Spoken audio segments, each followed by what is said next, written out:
G'day guys, it is week 10 of Super Rugby AU. In this video I'll cover the Reds versus the Brumbies. The other video, the Rebels versus the Force preview, will be linked up here. Just check here next to me. The kickoff times are a little bit different if you do want to watch these games. Getting into the standings, you can see both the Brumbies and the Reds are guaranteed their spots in the playoffs. The Reds will go into a semi-final kind of thing against either the Waratahs or the Rebels, depending on what happens in that game.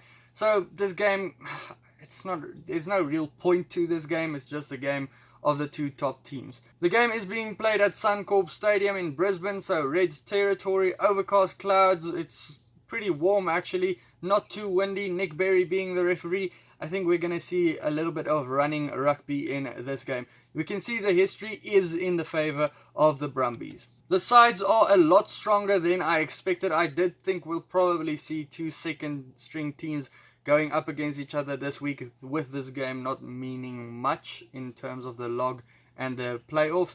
But two strong teams up front. The Brumbies did go with their full alliteration gang, bringing in Scott Sio, Falau Fahinga, with Alan Alaalatau, who's been starting all season so far.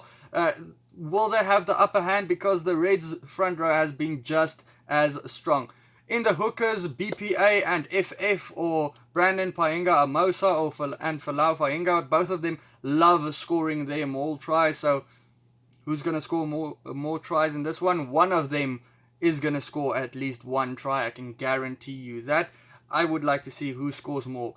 In the line-out times, though, it is going to be a bit of a battle because the Reds have been struggling, and the Brumbies, they are one of the better AU sides so far when it comes to the line-out. But they brought in Swain now to join Neville, who was brilliant last week. He made my dream team last week. The dream teams will be linked up there.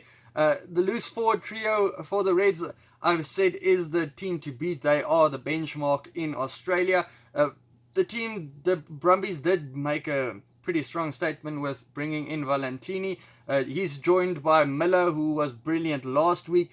Basically, Samu's been great all season, so it could be a great loose forward battle all in all in this game. In the back line, the Brumbies bring in Nick White at number 9. He's going to have fierce competition at number 9 with McDermott, who's probably the form number 9 in Australia, probably the Wallaby contention number 9. Nick White will have something to say about that.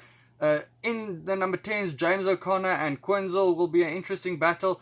I think James O'Connor does have the upper hand when it comes to on-the-park play. When it comes to goal kicking, though, both of them haven't been too brilliant so far. Tackle machines, Stewart versus Simone at number 12 will be an interesting one. Simone, who always makes the tries for the guys outside of them. They are joined by their new number 13 pairings, with Pataya going into number 13 for the Reds in his preferred position. He's been brilliant since coming back from his long-term injury. He's been playing on the wing. I think on number 13 he's just going to get more ball, get more opportunity to beat defenders in front of him. Can't wait to see that. Kuridrani at number 13, he'll definitely do a better job than Carter. He's just always a threat to the line, can always take it on, can give that little pop passes, can pass it out wide. He's a dangerous player to have. The back threes are all exciting, especially for the Brumbies. They just can't stop scoring tries. Banks, Muriad and Wright, all of them could be in the Wallaby contention this year. The Reds have Daigunu, who scores a lot of tries. They also have Chris Fayawe-Satia coming back from his small injury that he got a couple of weeks ago. Campbell, he'd be looking to create a couple of tries from the fullback. The Brumbies bench is mostly changed in this one. Slipper and McInerney comes in for them. They started in the couple of weeks now, in this last couple of weeks, but I think they've been brilliant. They will try to close out the game pretty well. Lenorgan, he's one of the 4 scrum halves that the Brumbies do have at the moment. He's also been in good form for me, so he deserves a shot in this game as well. The Reds, they reunite the two Smith twins.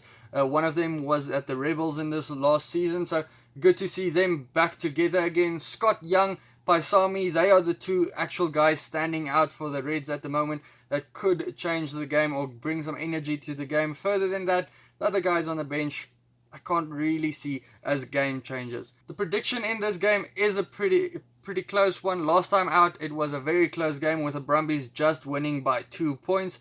I think it'll be a close game this time around as well, even though there's nothing at stake in this game. Pride is at stake always between these two sides. The bye week will help the Reds to be energized and be ready for this game. They might see it as a good game for them to play the Brumbies, beat them now, go into the semi-finals, beat that team, go up against the Brumbies again, beat them again. That's a thinking Thorn might go through. I do think that it could go either way, but the Reds will win by 3 points. Guys, let me know your predictions down in the comments below. Also, check out any of these other videos, hit the subscribe button, and then I'll see you for the next one. Cheers.